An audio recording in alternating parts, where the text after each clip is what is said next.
உங்கள் சத்யாவின் தமிழ் புத்தாண்டு super offer. Permission கொடுக்கலன்னு சொல்லி ஃபர்ஸ்ட் வந்து குற்றச்சாட்டை காவல்துறை மேல வச்சீங்க. இப்ப பர்மிஷன் கொடுத்த இடத்துல நீங்க ரத்து பண்ணிட்டு இருக்கீங்களே, அப்போ விஜய் அவர்கள் பரப்புரை இதுக்கப்புறம் மேற்கொள்ள மாட்டாரா அப்படின்ற கேள்விகள் எல்லாம் எழுது. எலெக்ஷன் கமிஷன் கண்ட்ரோலுக்கு போன பிறகு உங்களுக்கு பர்மிஷனுக்கு நீங்க அல்லாட வேண்டியிருக்கு, போராட வேண்டியிருக்கு. ஒவ்வொரு ஊர்ல ஒவ்வொரு மாதிரி நடக்குது. சில ஊர்ல கொடுக்குறான், சில ஊர்ல கொடுக்க மாட்டேன். பர்மிஷன் கிடைக்கிறது அத்தி பூத்தா மாதிரி எப்பயோ ஒரு தடவை கிடைக்கும். அதையும் வேணான்னு ரத்து பண்றீங்கன்னா இந்த அரசியலை என்னன்னு சொல்றது? என்ன கட்சி, இது என்ன தலைவர், இந்த லட்சணத்தில் ஆட்சியை பிடிப்போம், நான் தான் முதலமைச்சர், ஸ்ட்ரைட்டாக சிஎம் ஆகிடுவேன், தாவேக்காக திமுக தான் போட்டி, இல்லாத டைலாக் எல்லாம் பேசிக்கிட்டு என்ன கேம்பெயின், ஒரு என்ன தலைவர்? கரூர் மாதிரி கூட்டம் அந்த ஸ்டாம்பீட் ஆச்சு, அது வேற, அது இப்போ பப்ளிக் மீட்டிங். தேர்தல் நேரத்தில் அடிப்படையான விஷயம், நீ எங்கே தொகுதி பிரச்சாரத்துக்கு போறியோ அங்கே வேட்பாளரை பக்கத்தில் நிற்க வச்சு இவர் அறிமுகப்படுத்தணும். அது இல்லவே இல்லையே. அவ்வளோ கூட்டம் திருநெல்வேலியில், தூத்துக்குடியில் பெரிய கூட்டம், உண்மையிலே ஆமாம், அந்த க்ரௌடு வந்து ஆச்சரியப்பட வேண்டிய விஷயம். அது திமுக கெட்ட செய்தி. என்ன பேசுறாரு? அந்த தொகுதியோடைய பிரச்சனையும் பேசுறாங்க, அந்த தொகுதியோட பிரச்சனையும் பேசணும், தேர்தல் அறிக்கையையும் பேசணும், நாங்க வந்தா இதை செய்வோன்ற தேர்தல் அறிக்கையை பேசணும், எதிர்கட்சிகளை சாடணும், இதெல்லாம் சேர்ந்தது தான் கேண்டிடேட் அனௌன்ஸ் பண்ணணும். இதெல்லாம் 4-5 விஷயம் சேர்ந்தது தான் தேர்தல் பரப்புரை. எதுவுமே இல்லை. தேர்தல் அறிக்கையை பத்தி அவரே பேசல, நான் கேண்டிடேட்டை அவர் அனௌன்ஸே பண்ணல. இது எப்படி ஒரு அரசியல் கட்சியா நம்ம எடுத்துக்க முடியும்? ஒரு அரசியல்வாதிக்குரிய எந்த பண்பு நலன்களும் அவரிடம் இல்லை. நான் வருத்தப்பட வேண்டிய விஷயம். இவரை நம்பி போய் கேண்டிடேட்டா நின்று அவங்க கதி அதுவும் கதி தான். யாருங்க வந்து பிரச்சாரம் பண்ணுவா? மக்கள்லாம் போய் தொண்டர்கள், நண்பரும் நண்பிகள்ன்ற என்ன பேச்சு? நீங்க வர மாட்டீங்களா? ஸ்ட்ரைட்டா சிஎம் போயிருக்கீங்க, ஸ்ட்ரைட்டா போய் அவங்க உட்காந்துருக்காங்க. இது தொடர்பான ஒரு விளக்கம் அப்படின்றதே இல்லை சார். அதுதானே இப்போ பெரிய கொஸ்டினாக இருக்குது. இத்தனை ரத்து பண்ணியிருக்கிறோம், இது எதுக்காக பண்ணியிருக்கோம், தலைமை கழகத்துக்கே பெரிய அளவில் கிளாரிட்டி இல்லையா, இல்லை அது சம்மந்தமாக ஏதாவது இங்கே கேட்டாங்களா தலைவர்கிட்ட அப்படின்ற ஒரு கேள்வி இருக்குது. யார் தலைவர்? ஜனநாயகன் படத்தினுடைய அந்த சீன்ஸ்லாம் வந்து வெளியாகி கிட்டத்தட்ட படமே முழுசாக ரிலீஸ் ஆகிடுச்சு. இதற்கு காரணம் பாஜகவும் திமுகவும் தான் அப்படின்ற ஒரு விமர்சனத்தை இப்போ தாவேகா தரப்புல இருந்து எழுப்ப ஆரம்பிச்சிட்டாங்க. இது தப்பு, பாவம். அந்த துறையில் இருக்கக்கூடிய எத்தனையோ ஊழியர்கள், தொழிலாளர்கள் இருக்காங்க. வயிற்று பொழப்புக்காக அவங்க சினிமா துறையில் இருக்காங்க. விரும்பியும் இருக்கலாம், விரும்பாமல் இருக்கலாம். பாவம், அவங்க வாழ்க்கை தான் இதில் பாதிக்கப்படும். என்னால் என் அனுபவத்தில் புரிஞ்சுக்க முடியல. எவ்வளோ விமர்சனம் பண்ணாலும் அவர் பின்னால் ஒரு பெரிய கூட்டம் இருக்கு. எதெல்லாம் நீ குறைன்னு அவரை பற்றி சொல்றியோ, ஆமாம் இதெல்லாம் இருக்குது, ஆனால் நான் ஓட்டு போடுவேன்.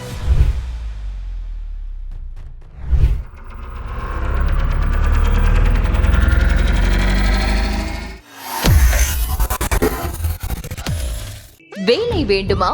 ப்ளூ ஓஷன் இருக்கிறது. 10th 12th டிப்ளமோ டிகிரி படித்தவர்களுக்கு உணவு, தங்குமிடம், இஎஸ்ஐ, பிஎஃப், இன்சூரன்ஸ் உள்ளிட்ட சலுகைகளுடன் அனுபவத்திற்கேற்ற நல்ல சம்பளம் 15,000 முதல் 30,000 வரை. பெண்களுக்கு முன்னுரிமை. 2,000க்கும் மேற்பட்ட வேலை வாய்ப்புகள் உள்ளன. இப்போதே தொடர்பு கொள்ளுங்கள். Blue ocean.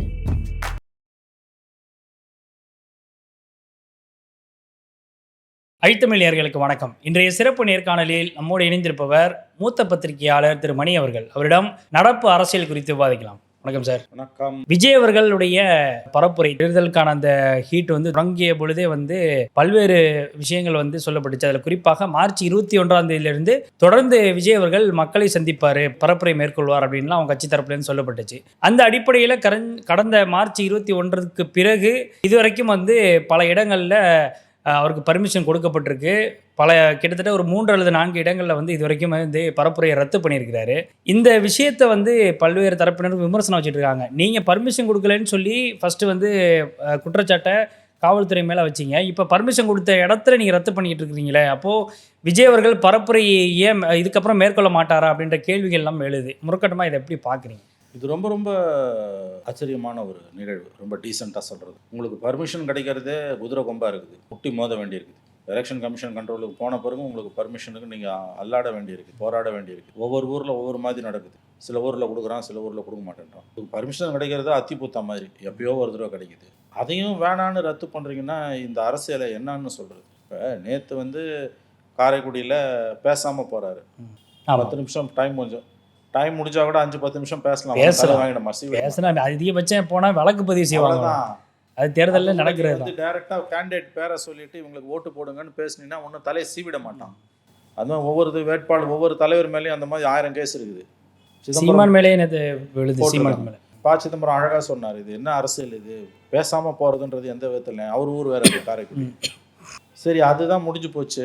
அதுக்கப்புறம் கடலூரில் பர்மிஷன் கொடுத்து 2 மணிலேருந்து 10 மணின்னு பர்மிஷன் கொடுத்துருக்கோம். இப்போ இவருக்கு பர்மிஷன் கொடுத்ததால உதயநிதி கேட்கும்போது இல்லை கொடுக்க முடியாது, நீங்கள் அடுத்த நாள் கேளுங்கன்றது. இவர் ரத்து பண்ணிட்டார். கடைசியில் உதயநிதியாவது கொடுத்து வச்சிருக்கலாம், அதை அவராது பிரச்சாரம் பண்ணியிருப்பார், அதையும் கெடுத்தாரு. இப்போ எல்லா தலைவர்களுக்கும் பிரச்சாரம் போகக்கூடிய லிஸ்ட்டுன்னு ஒன்று வரும். இந்த இடத்துல பிரச்சாரம் பண்ணுறாங்க, இந்த இடத்துல பிரச்சாரம், இந்த இடத்துல பிரச்சாரம், இத்தனை மணிக்கு வராங்க, இத்தனை மணிக்கு போகிறாங்க.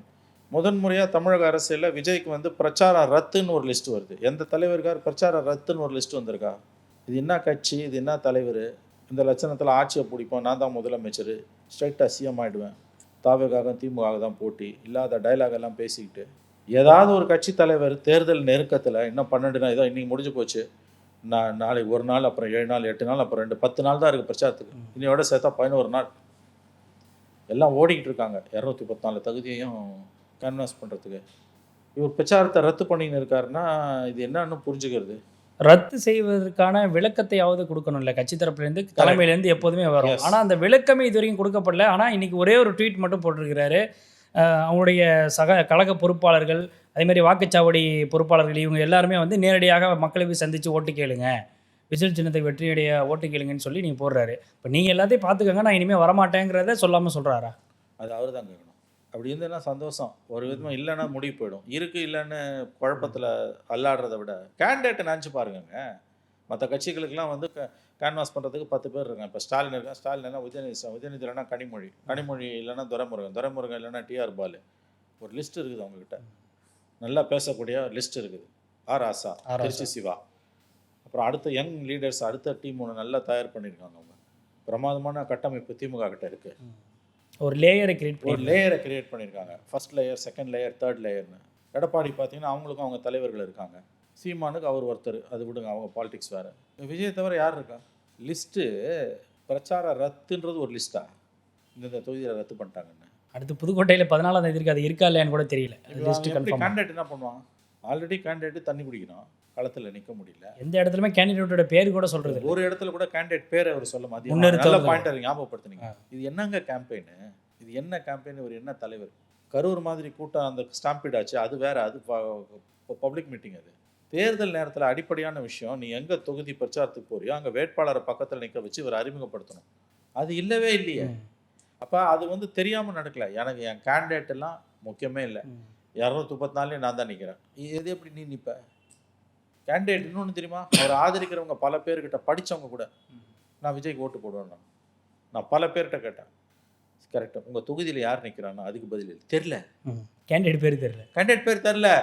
அதை அவர் ரசிக்கிறாரு. அவ்வளோ கூட்டம் திருநெல்வேலியில், தூத்துக்குடியில் பெரிய கூட்டம், உண்மையிலே. ஆமாம், அந்த க்ரௌடு வந்து ஆச்சரியப்பட வேண்டிய விஷயம். அது திமுகவுக்கு கெட்ட செய்தி, அண்ணா திமுகவுக்கு கெட்ட செய்தி. ஆனால் அங்கே இருக்கவங்க கிட்டேயே போய் கேட்டால் கேண்டிடேட் பேர் தெரியல. இவர் அறிமுகப்படுத்தவே இல்லை. ஆமாம், பேருந்தரில் ஆளை போய் முன்னிறுத்தவும் இல்லை. போய் பிரச்சார வாகனத்தில் யாருமே தெரியாமல் எப்படிங்க ஓட்டு போடுவான்?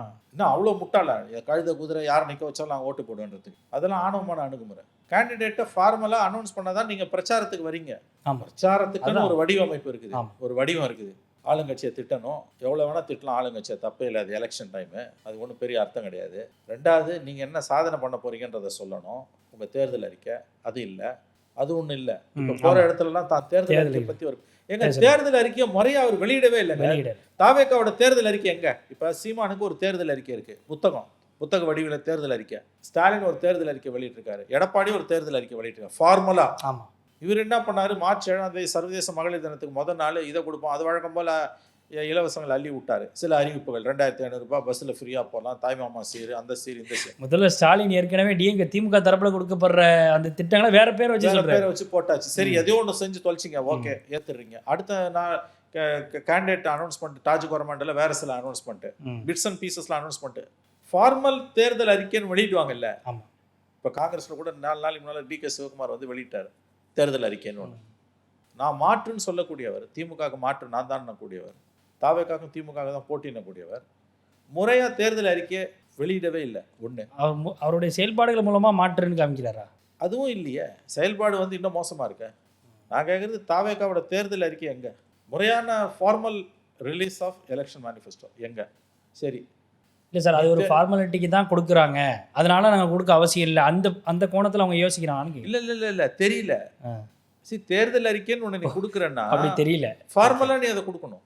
முதல்ல தேர்தல் அறிக்கையில் சொல்கிறத முதல் நாள் லிஸ்ட் பண்ணதே தப்பு. சரி, அன்றைக்கி லிஸ்ட் பண்ணிட்டேன், அடுத்த நாள் ஒரு 4 நாள் பொறுத்து நாமினேஷன் இது கேண்டிடேட் அனௌன்ஸ்மெண்ட் அப்போ டாஜ் கவர்மெண்டில் இன்னும் சில அறிவிப்பை கொடுத்துட்டீங்க. ஃபார்மல் ரிலீஸ் இருக்குல்ல, அதுதான் ப்ராசஸ். ஆமாம், பிரதான சரிங்க, வாக்குறுதியில் கொடுப்பாங்க. ஃபார்மல் ரிலீஸ் கூட நீ பண்ணலங்க. இது தேர்தல் அறிக்கை சொல்லிட்டு போகிற, வெரி குட், இருந்துட்டு போட்டோம். இப்போ போகிற இடத்துலலாம் பிரச்சாரத்தில் தன்னோட தேர்தல் அறிக்கையை பற்றி, தேர்தல் வாக்குறுதியை பற்றி ஏதாவது அவர் பேசுகிறாரா? இல்லை. லோக்கல் இஷ்யூஸை பற்றி பேசுகிறாங்க. எடப்பாடி பேசுகிறாருங்க. இவர் என்ன பேசுகிறாரு? அந்த தொகுதியோடைய பிரச்சனையும் பேசுகிறாங்க. அந்த தொகுதியோட பிரச்சனையும் பேசணும், தேர்தல் அறிக்கையையும் பேசணும், நாங்கள் வந்தால் இதை செய்வோன்ற தேர்தல் அறிக்கையை பேசணும், எதிர்கட்சிகளை சாடணும், இதெல்லாம் சேர்ந்தது தான் கேண்டிடேட் அனௌன்ஸ் பண்ணணும். இதெல்லாம் 4-5 விஷயம் சேர்ந்தது தான் தேர்தல் பரப்புரை. தேர்தல் பரப்புரைக்கும் மற்றதுக்கும் அடிப்படையில் வித்தியாசம் இருக்குது. எதுவுமே இல்லை. தான் தேர்தல் அறிக்கை பற்றி அவரே பேசலை, தான் கேண்டிடேட்டாக அவர் அனௌன்ஸே பண்ணலை. இது எப்படி ஒரு அரசியல் கட்சியாக நம்ம எடுத்துக்க முடியும்? ஆகவே இது ரொம்ப மோசமான ஒரு கட்டம். இவர் மாற்று என்று வந்தவர் திமுக அண்ணா திமுகவை விட மோசமானவராக தென்படுகிறார். இப்போ இந்த பரப்புரை அப்படிங்கிறது தொடர்ந்து பல மாவட்டங்களில் தொகுதிகளுக்கு போக போகிறோம் அப்படின்ற ஒரு அறிக்கை வெளியிட்டதுக்கு பிறகு அந்தந்த மாவட்டத்தில் இருக்கக்கூடிய தொகுதியில் இருக்கக்கூடிய வேட்பாளர் முதற்கொண்டு பெரிய எதிர்பார்ப்போடு தான் அங்கே இருக்கிறாங்க. ஏன்னா இப்போ விஜய் ஒரு மாற்றாக நினைக்கிறாங்க. ஏன்னா இவ்வளோ விமர்சனங்கள் வச்சாலும் கூட விஜய்க்கு ஓட்டு போட போகிறோம் அப்படிங்கிற ஒரு மைண்ட் செட்டில் இருக்கிறவங்க ரொம்ப ஸ்ட்ராங்காகவே இருக்கிறாங்க. இப்போ அவங்கள சாட்டிஸ்ஃபை பண்ணுற ஒரு காரணத்துக்காகவாது இதெல்லாம் செய்யலாம்ல. நல்ல கேள்வி. அவரை தான் நீங்கள் கேட்கணும். அவரை பிடிச்சி கேளுங்க. மைக்கை அவர்கிட்ட எடுத்துகிட்டு போனால் பவுன்சரை தள்ளி விட்டுறான். ஆள் வெளியிலேயே வரலையேங்க. பனையூரில் வீட்டுக்குள்ளேயே இருக்கவர் தேர்தல் நேரத்துலையும் வீட்டுக்குள்ளேயே இருந்தால் என்ன அர்த்தம்? எதுக்காக கடலூரை நீங்கள் ரத்து பண்ணீங்க சொல்லுங்கள்? உங்களுக்கு அத்திபூத்தா மாதிரி பர்மிஷன் கொடுக்குது கவர்மெண்ட்டு, எதுக்காக ரத்து பண்ணீங்க? இன்னும் எத்தனை தொகுதி ரத்தாக போகுது? ஆகவே ஒரு அரசியல்வாதிக்குரிய எந்த பண்பு நலன்களும் அவரிடம் இல்லை. இதுதான் வருத்தப்பட வேண்டிய விஷயம், அடிப்படையான விஷயம் தான். இவரை நம்பி போய் கேண்டிடேட்டாக நின்று அவங்க கதி அதுவும் கதி தான். யாருங்க பிரச்சாரம் பண்ணுவா? மக்கள்லாம் போய் தொண்டர்கள் நண்பிகள்ன்றாரு. என்ன பேச்சு இதெல்லாம்? இப்போ நீங்கள் வரமாட்டிங்களா? அப்போ ஸ்ட்ரைட்டாக சிஎம்ஐ போயிடுவீங்களா? நீங்கள் ஸ்ட்ரைட்டாக போய் அங்கே உட்காந்துருவீங்களா? ஸ்டாலின் இந்த வயசுலேயும் கஷ்டப்படுறாருல. இந்த இடத்துக்கு வரத்துக்கு ஒரு 50 வருஷத்துக்கு மேலே இருக்குது. வந்த 2 வருஷத்தில் எனக்கும் ஸ்டாலினுக்கு தான் போட்டின்றீங்க. முதல் கோணல் முற்றும் கோணல். சரி, அதையாவது ஒழுங்காக செஞ்சு தொலைச்சிங்களா? அதுவும் இல்லை. எப்போ வருவார், எப்போ போவார், எப்போ ரத்து பண்ணுவாருன்னு தெரியல. எல்லா தலைவர்கள்ட்டையும் அவங்க வருகைக்கான லிஸ்ட்டை நம்ம கேட்கணும். இவர்கிட்ட ரத்தானதுக்கான லிஸ்ட்டை கேட்கணும். அரசியல் அவருக்கு பொருத்தமானது அல்ல, பொருத்தமானது இல்லை. ஒரு தான் தோணுது. இந்த கேம்பெயின் ஸ்டைலையும் அதுக்கு முன்னால் அவரோட பாலிடிக்ஸையும் பார்த்தீங்கன்னா, மற்ற நேரத்தில் பதுங்கி இருந்தால் கூட பரவாயில்ல, தேர்தல் நேரத்தில் சுழலணும். கவர்மெண்ட்டு இடையூறு ஏற்படுத்துது, உண்மை, மாற்று கருத்துக்கு இடம் இல்லை. போலீஸு இடையூறு ஏற்படுத்துது, மாற்று கருத்துக்கு இடம் இல்லை. லெவல் பிளேயிங் ஃபீல்டோ காவல்துறை கொடுக்கல, மாற்று கருத்துக்கு இடம் இல்லை. கிடைக்கிற ஸ்பேஸை யூஸ் பண்ணிவிட்டு அந்த அவைலபிள் ஸ்பேஸ்க்குள்ளே மேலே போகணும். அது ஆரம்பத்தில் ஒரு சில இடங்களில் நடந்ததே அப்படிங்கிறது உண்மைதான். ஆனால் அதற்கு பிறகு பர்மிஷன் அப்படிங்கிறது ப்ராப்பராக எல்லா இடத்துக்குமே கொடுத்துட்டு தான் வர்றாங்க. கரெக்ட். ரெண்டாவது, இன்னும் ஒரு படி மேலே காரைக்குடியில் கூடுதலாகவே பாதுகாப்பு கொடுத்து பக்கத்தில் எந்த ஒரு இருசக்கர வாகனங்களும் பின்னாடி பின்தொடரக்கூடாதுங்கிறதுக்காகவே போலீஸ் வாகனங்கள்லாம் தொடர்ந்து வந்துச்சு. அப்போ பாதுகாப்பு எல்லாம் என்ன ஆகணும்? நீ பேசாமல் போகிறேன்னு என்ன அர்த்தம்?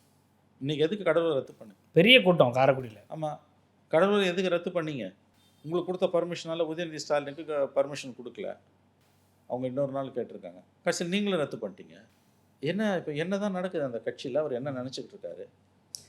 இப்போ இது தொடர்பான ஒரு விளக்கம் அப்படின்றதே இல்லை சார். அதுதானே இப்போ பெரிய கொஸ்டினாக இருக்குது. இப்போ இத்தனை ரத்து பண்ணியிருக்கிறோம், இது எதுக்காக பண்ணியிருக்கோம்? தலைமை கழகத்துக்கே பெரிய அளவில் கிளாரிட்டி இல்லையா? இல்லை அது சம்மந்தமாக ஏதாவது இங்கே கேட்டாங்களா தலைவர்கிட்ட அப்படின்ற ஒரு கேள்வி இருக்குது. யார் தலைவருங்க? செகண்ட் ரேங்க் லீடர்ஸ் யார்? பொதுச் செயலாளர்னு பார்த்தோன்னா புஷியானந்த் இருக்கார். எல்லாம் கரெக்டுங்க. இவர் ஒருத்தர் தானே அங்கே ஆளினால கன்சல்ட் பண்ணுறது இல்லைன்னு நினைக்கிறீங்களா? I don't know. நான் இது தீதும் நன்றும் பிறர் தர வாரா. அட்வைசர்ஸை குறை சொல்கிறது வேஸ்ட்டு. நீங்கள் சரியில்லை, அதுக்கு மற்றவங்கள குறை சொல்லாதீங்க. இது ஒரு அரசியல் கட்சியாகவே நாம் கருத முடியாது என்ற கட்டத்தை நோக்கி நகர்த்து கொண்டிருக்கிறார். பிரச்சாரமே இல்லைன்னா என்ன பண்ணுவீங்க?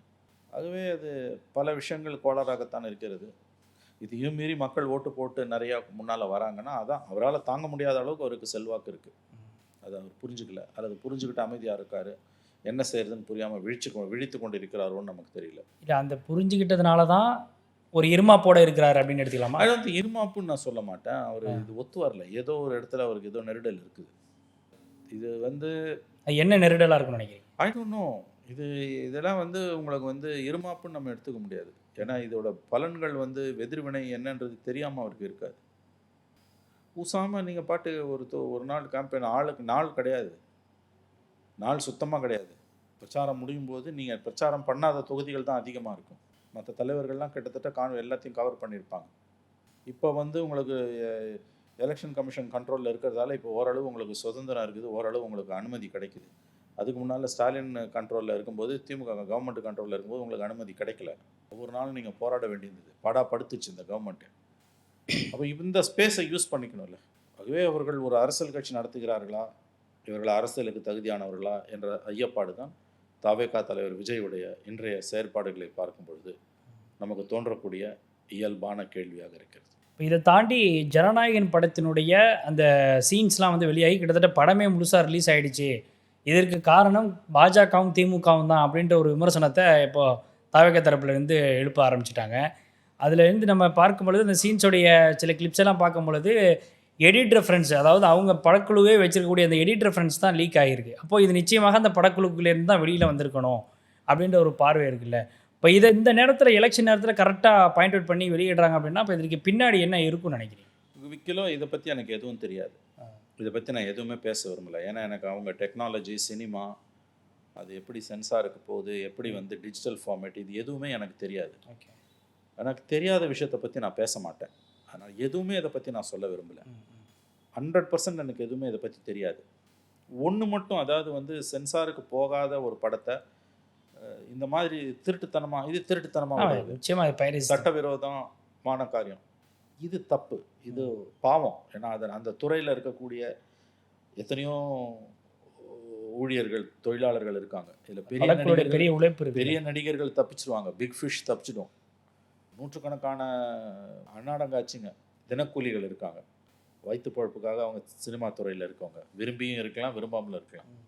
பாவம், அவங்க வாழ்க்கை தான் இதில் பாதிக்கப்படும். அதனால் இது வந்து யார் செஞ்சாங்கன்னா எனக்கு தெரியல, ஏன்னா அவங்க சிஸ்டம் எனக்கு தெரியாது. இது ரொம்ப பாவம், இது ரொம்ப தப்பு. இதுக்கு என்ன நடவடிக்கை யார் எடுப்பா என்ன, அதெல்லாம் எனக்கு எதுவுமே புரியல. யார் கம்ப்ளைண்ட்டு என்னன்னா என்னால் அதை யூகிக்கவும் முடியல, என்னால் புரிஞ்சுக்கவும் முடியல, எனக்கு தெரியாது. இது தப்புன்றது மட்டும் எனக்கு தெரியுது. அதனால் நான் இதோடு நிறுத்திக்கிறேன். இப்போ இந்த பரப்புரைக்கு பின்பாக பல்வேறு விஷயங்களை வந்து விஜய் அனலைஸ் பண்ணியிருப்பார் அப்படின்ற ஒரு பார்வை வந்து ஒவ்வொரு முறையும் வந்து ஒவ்வொரு இடத்துலையும் வந்து அவர் ஒரு லெசனை மேற்கொள்வார். அப்படின்ற ஒரு லெசனை எடுத்துப்பார். சில விஷயங்களை, சில தவறுகள், நம்ம செய்யக்கூடிய விஷயங்கள்லாம் வந்து அது ஒரு படிப்பினையாக இருக்கும் அப்படின்னு தான் ஒவ்வொரு முறையும் வந்து சில அரசியல் நோக்கர்களும் முன் வச்சாங்க. அடுத்தடுத்து அவர் ஷார்ட் அவுட் பண்ணிப்பார் அப்படின்னு. ஆனால் இது வரைக்குமே வந்து இந்த பரப்புரை விஷயத்தில் அவர் வந்து ரொம்ப லெத்தாஜிக்காக இதை ஹேண்டில் பண்ணுறாரு அப்படின்னு எடுத்துக்கலாம். அது லெத்தார்ஜிக்குன்னு சொல்ல முடியாது. அவருக்கு என்ன வேணும்னே புரியலையே. ஒரு அரசியல்வாதிக்குரிய அடிப்படை குணாம்சங்கள் எதுவுமே அவர்கிட்ட இல்லை. மீடியா கிட்ட பேச மறுக்கிறாரு, மாற்று கட்சியினரிடம் பேச மறுக்கிறாரு, அவங்க கட்சியிலேயே எல்லார்கிட்டையும் அவர் பேசுறதில்லை. இன்ட்ரோவர்ட்டுன்னு வாங்க, ரிசர்வ்ட் கேட்டகரின்னு அந்த மாதிரி இருக்கிறார் அவர். இவர் அரசியலுக்கு அறவே பொருத்தமற்றவர் என்பதை மட்டும் அவர் மீண்டும் மீண்டும் நிரூபித்து கொண்டிருக்கிறார். இந்த கேம்பெயினில் வந்து கிடைக்கிற வாய்ப்பை பயன்படுத்திக்கிட்டு மக்கள்கிட்ட போயிருக்கணும். ஏன்னா இன்றைக்கி கடலூர் கேன்சல்லாம் வந்து புரிஞ்சிக்கவே முடியல என்னால். இப்போ இவருக்கு என்ன தான் நோக்கம்?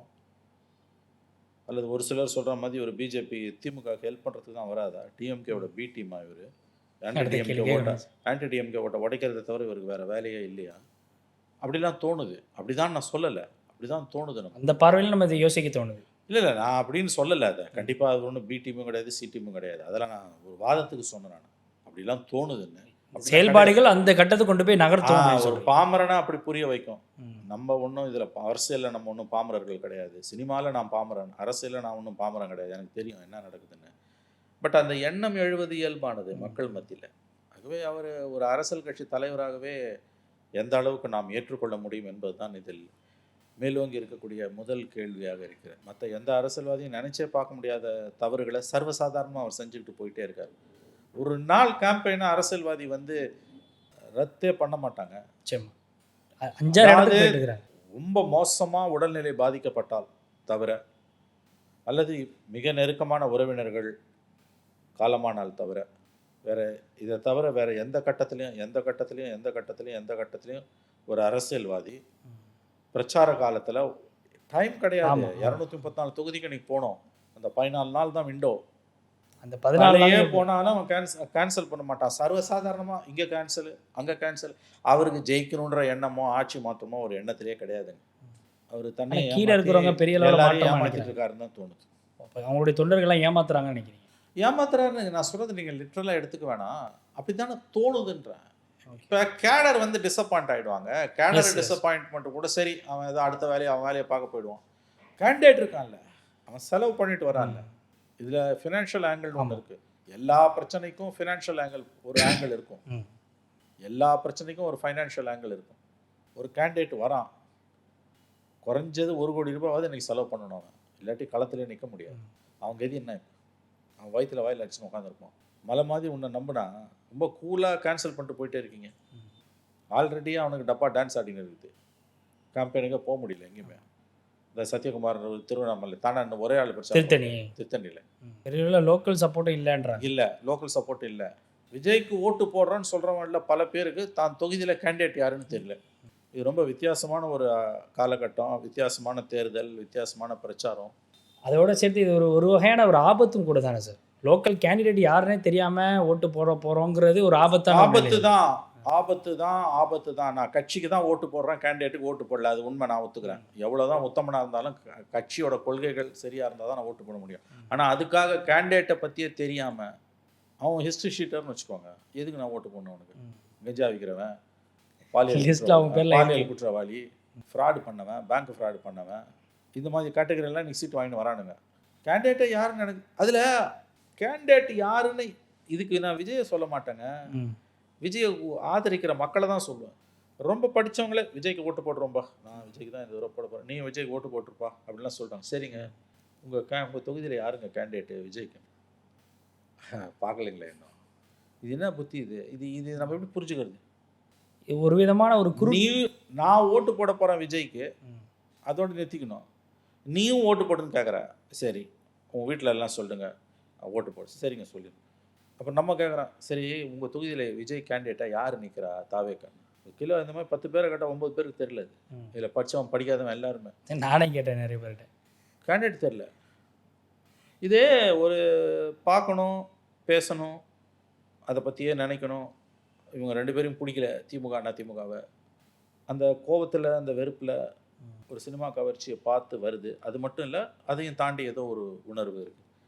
இது ஒரு விதமான மாஸ் ஹிஸ்டீரியாவாக கூட இருக்கும். மனநோய் பறந்துபட்ட அளவில் மாஸ் ஹிஸ்டீரியான்னு கேள்விப்பட்டிருக்கேன். மாஸ் மென்டாலிட்டின்னு சொல்கிறேன். மாஸ் மென்டாலிட்டியில் அந்த காலத்தில் இந்த பெரிய இந்த ரஜினிஷ்னு ஒருத்தர் இருந்தார், கேள்விப்பட்டிருக்கோம். அமெரிக்காவில் அந்த வீடியோஸ்லாம் வந்து பார்த்தீங்கன்னா 85, 86லலாம் வந்து அப்படியே நமக்கே ஒரு கவர்ச்சிகரமாக இருக்கும். அந்த கண்ணில் ஒரு ஒளி இருக்கும். அவங்க பார்த்தீங்கன்னா ஃபுல்லாக கஞ்சா அடிச்சு, ட்ரக்ஸ் போட்டு, டான்ஸு, பாட்டு, கூத்து, விட்டிய எதுவுமே ஏறாதுங்க. இந்த மாதிரியான மாஸ் ஹிஸ்டரி. அந்த மாதிரி ஒவ்வொரு காலகட்டத்தில் ஒவ்வொருத்தர் இருந்திருக்காங்க. அப்புறம் ஒரு கட்டத்தில் அது அப்படியே காணாமல் போயிடும். தன்னை என்னவா முன்னிறுத்துக்கிறாங்க அப்படின்ற ஒரு விஷயம். இது ஒரு அதனால தான் நான் சொன்னேன், விஜயை விட விஜய் ஆதரிப்பவர்கள் வந்து நம்ம ஆராய்ச்சிக்கு உட்படுத்தப்பட வேண்டியவர்களாக இருக்காங்க. ஓட்டு போடுன்னு சொல்கிறாங்க, நான் ஓட்டு போட போகிறேன்றான். 2 பேரும் ஆனால் 2 பேரும் திருடனுங்க, 2 பேருக்குள்ளேயும் எந்த வித்தியாசமும் கிடையாது, அவன் சின்ன திருடன், அவன் பெரிய திருடன் எல்லாம் சொல்கிறான். விஜய்க்கு நான் ஓட்டு போட்டுருவேன். சரி, நீங்களும் ஓட்டு போட்டுருங்க, வீட்டில் எல்லாம் சொல்லிவிடுங்க, ஃப்ரெண்ட்ஸு. சரி, ஒன்று கேட்கலாமா? என்னங்க, உங்கள் தொகுதியில் யாருங்க விஜய் வேட்பாளர்? இது இருப்பாங்க, பார்த்துக்கலாங்கன்றான் பெரும்பாலும். இப்போ இது வந்து உங்களுக்கு ஒரு தேர்தலுக்கு தாங்குமா? நிச்சயமா. அதான் இந்த எலெக்ஷனுக்கு அப்புறம் அது எந்த மாதிரியா நிலைக்குன்றது என்ன மாதிரி கேண்டிடேட்டே தெரியாது, நான் ஓட்டு போடுவேன்றான். நீங்கள் சொன்ன மாதிரி இது ஆபத்தானது தான். அவன் முல்லை மாதிரி முடிச்ச கஞ்சா விற்கிறவன், போதை மருந்து கடத்துறவன், மர்டர் அக்யூஸ்டு, பாலியல் குற்றவாளி, கள்ள நோட்டு அடித்தவன், போக்சோ சார்ஜஸை ஃபேஸ் பண்ணுறவன், எல்லாருக்கும் தானே சீட்டு தெரியாதில்ல. இது அவங்க இதில் ஒரு கேஸ் இப்போ வந்திருக்கு. அவரோட ஆடிட்டர் மயிலாப்பூர் கேண்டிடேட், அவர் மனைவி வந்து முந்தா நாள் கமிஷன் ஆஃபீஸில் சென்னையில் கம்ப்ளைண்ட் பண்ணுறாங்க. அந்த அம்மா, எங்களுக்குள்ள கல்யாணம் ஆகி 14 வருஷம் ஆகுது, ஒரு 6 வயசில் குழந்தை இருக்குது, மேரிட்டல் டிஸ்பியூட்டு, குழந்தைய கோர்ட்டில் வந்து எனக்கு கொடுக்க சொன்னாங்க, அவர் கொடுக்க மாட்டேன்னு எடுத்துன்னு போட்டார், அடிக்கிறாருன்னு.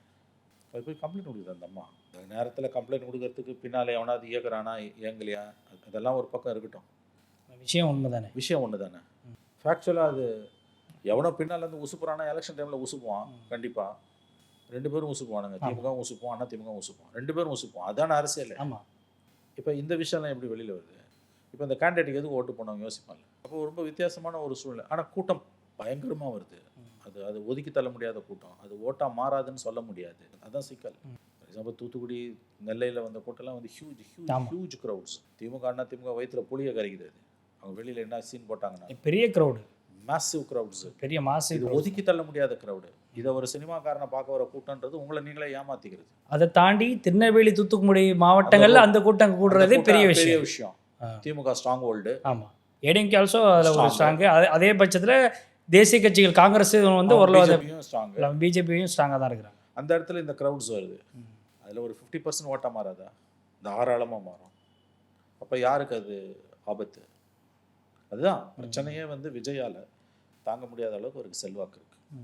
ஐ திங்க் இஸ் க்ளூலெஸ். அவர் வந்து யாரோடையும் கலந்து பேசாத ஒரு நபர் ஆபத்தானவர்னுவாங்க. Man is a social animal. மனிதன் ஒரு சமூக விலங்கு. தனிமை சீரியலை ஏன் வைக்கக்கூடாதுன்றான். ஆமாம், செத்துருவேன் பைத்தியம் முடிச்சு. மென்டல் ஆகிடும். ஆமாம், 4 பேரோட சண்டை போட்டுக்கிட்டு உறவாடிக்கிட்டு கும்மால் அடிச்சுக்கிட்டு இருந்தீங்கனால தான் லைஃபாக இருக்கும். கன்ஃபைன்மெண்ட்டு, சாலிட்டரி கன்ஃபைன்மெண்ட்டுனால தனிமை சிறையில் வைக்கக்கூடாதுன்னு கோர்ட்டில் கேஸ் போடுவாங்க நிறைய பேர். நீங்கள் பார்த்து ஆமாம், கைதிகளில் வந்து போலீஸ் டார்ச்சரில் அரசாங்கம் என்ன பண்ணுன்னா சாலிட்டரி கன்ஃபைன்மெண்ட் வைப்பான், கொஞ்ச நாள் செத்துருவான். ஆனால் மனிதன் வந்து அடிப்படையில் ஒரு சமூக விலங்கு, சோஷியல் அனிமல். அப்போ இந்த மாதிரி வந்து உங்களுக்கு வந்து அரசியல்ன்றதே வந்து சமூகத்துடனான தொடர் கலந்துரையாடல், தொடர் விவாதம். அரசியல்ன்றது என்ன? Constant debate with society. சமூகத்தோட தொடர்ந்து உரையாடுறது. ஒன்றுமே இல்லை, உரையாடும் இல்லை. நீ வந்து உன் கட்சிக்காரனையும் பார்க்க மாட்ட, மீடியா கிட்ட பேச மாட்ட, மற்ற கட்சிக்காரங்கிட்ட பேச மாட்ட, பப்ளிக் மீட்டிங்கில் பேச மாட்டீங்க, இருக்கிற மீட்டிங்கையும் கேன்சல் பண்ணுவீங்க. பவுன்சர்ஸ் தானே பேரிகேடாக பிடிச்சி சுற்றி பவுன்சர்ஸை வச்சுட்டு ஒருத்தன் அரசியல் கட்சி தலைவராக இருக்க முடியாதுங்க.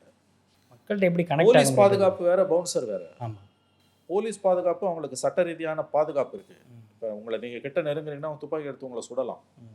உயிருக்கு ஆபத்து இருக்குது. யாரை பாதுகாக்கிறாங்களோ அந்த தலைவருக்கான உயிரை பாதுகாக்கிறது அவங்களுடைய முதல் கடமை. அதனால தான் அவங்க பேர் மேய்க்காப்பாளர்கள். அது அரசு நியமிப்பது. அவங்களுக்கு சட்ட பாதுகாப்பு இருக்குது. துப்பாக்கி எடுத்து சுடலாம். பவுன்சருக்கு எந்த பாதுகாப்பும் கிடையாது.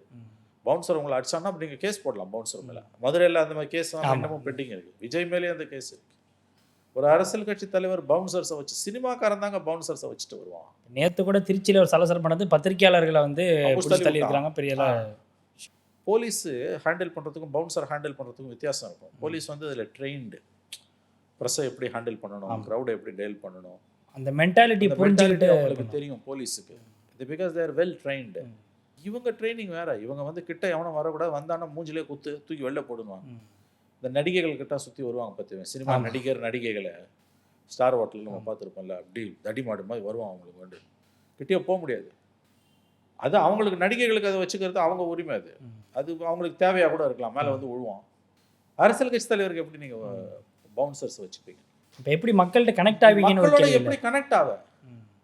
ஜெயலலிதா ஆரம்ப கட்டத்தில் அரசியலுக்கு வந்து, நான் சொல்கிறது வந்து எம்ஜிஆர் மறைவுக்கு பிறகு 88, 89, 91 அந்த 3 கால வருடங்களில் சசிகலா நடராஜன் அவங்க கணவர் இறந்துட்டார். அவரு தான் வந்து அவங்க ஆட்கள் தான் சுற்றி இருப்பாங்க சஃபாரி போட்டுட்டு. போலீஸுக்கு ரொம்ப குறைவு அப்போ, ஏன்னா அவங்க எதிர்கட்சி தலைவர், அவ்வளோதான். ஆனால் அவங்கக்கிட்ட ஒரு பிஹேவியரில் அந்த ஒரு ஒரு ஒரு தன்மை இருக்கும். மீடியானா அப்படி தள்ள மாட்டாங்க. இது அப்படி இல்லை. இது யாருக்கிட்ட எப்படி நடந்துக்கணும் அவனுக்கு தெரியும். இது சினிமாக்காரன் பவுன்சரு கிட்ட யாரோ வந்தால் முதல்ல மென்மையாக ரஃபாக தள்ளுவான், அப்புறம் வாங்கி குத்துவான். ஒரு குத்து விட்டாலே தாங்க முடியாது நம்மெல்லாம். அது அவங்க சினிமாக்காரங்க வாழ்க்கையோட இன்றியமையாத அம்சம். அது பவுன்சரை வச்சுன்னு சுற்றுறதுன்றது. அரசியலுக்கு வந்த பிறகு பவுன்சர் எப்படி எதுக்கு உனக்கு அரசியலுக்கு வந்த பிறகு பவுன்சர்? அதுவே தப்பு. முதல் கோணல் முற்றும் கோணல். அரசியல்வாதி பவுன்சரே இருக்கக்கூடாது. மக்களோட மக்களை தானே நீ இருக்கணும். ஒவ்வொரு வீட்டிலும் விஜய் இருக்கிறேன் அப்படின்னு சொல்றாரு. ஆனால் மக்களை போய் சந்திக்கிற ஒரு விஷயத்துல எதுவுமே கனெக்ட் ஆகவே இல்லையே. தன்னை பற்றி எல்லோரும் பேசுவதே அவர் ரசிக்கிறார். இப்போ நம்ம பேசுகிறோம்ல 30 நிமிஷம், அந்த மாதிரி மேபி இது ஒன்றதுக்கும் பிரயோஜனம் இல்லாத விஷயமா கூட இருக்கலாம். எலெக்ஷனுக்கு பிறகு தெரிஞ்சிட போகுது. மக்கள் கவனிக்கிறாங்க, ரேட்டிங்கு, பேசுகிறோம். தேர்தல் முடிஞ்ச பிறகு தான் தெரியும். ரியாலிட்டியை புரிஞ்சுப்பாங்க. அவங்க புரிஞ்சுக்கிறாங்களோ இல்லையா, நம்ம புரிஞ்சுப்போம். ஏன்னா பேசி நம்மலாம் ஒரு வழி ஆகிடுவோம் போல இருக்குது. நல்லா கவனிச்சிங்கன்னா விஜயை பற்றி நம்ம எல்லாரும் பேசுகிறோம்.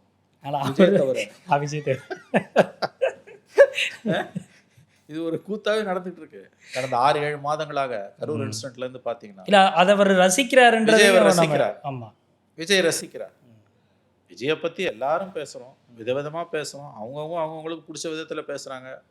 மாற்றி மாற்றி கூட பேசுகிறாங்க. விமர்சனம் பண்றாங்க, திட்டம் செய்யறாங்க, ஆனா பேசுறாங்க. ஆமாம், நான் கூட பேசுகிறேன், மாற்றி மாற்றி கூட பேசுகிறேன். பேசாமல் இருக்க முடியல. ஏன்னா மக்கள்கிட்ட அது எடுபடுது. மக்கள்கிட்ட ஒரு எதிர்பார்ப்பு இருக்குது, நிச்சயமா எக்ஸ்பெக்டேஷன் இருக்குல்ல. எக்ஸ்பெக்டேஷன் இருக்குது. ஆனால் அவர் பேச மாட்டேன்றார். விஜயை பற்றி எல்லாரும் பேசணும், விஜய் தவிர. இதுல இன்னொரு விஷயம் என்னன்னா சார், விஜய் வைக்கக்கூடிய அவருடைய செயல்பாடுகளில் சில விமர்சனங்கள் நமக்கு இருக்கும் பொழுது அதை எடுத்து சொல்றோம் அப்படின்னா கூட அதை கேட்கக்கூடிய மனநிலையில கூட இல்லை. அவர் என்னங்க, நீ யார் எனக்கு புத்தி சொல்றதுக்குன்றார். இல்ல நான் விஜய் அவர்களை சொல்லல, எனக்கு புத்தி தொண்டர்களை சொல்றேன்.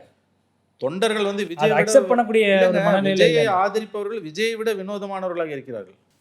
அவங்க வந்து இன்னும் வித்தியாசமான ஒரு பிறப்புகள் தான் அவங்க. இது என்னன்னே புரிஞ்சுக்க முடியல கிலோ. என்னால் என் அனுபவத்தில் புரிஞ்சுக்க முடியல. எவ்வளோ விமர்சனம் பண்ணாலும் அவர் பின்னால் ஒரு பெரிய கூட்டம் இருக்குது. எதெல்லாம் நீ குறைன்னு அவரை பற்றி சொல்கிறியோ, ஆமாம் இதெல்லாம் இருக்குது, ஆனால் நான் ஓட்டு போடுவேன்றான்.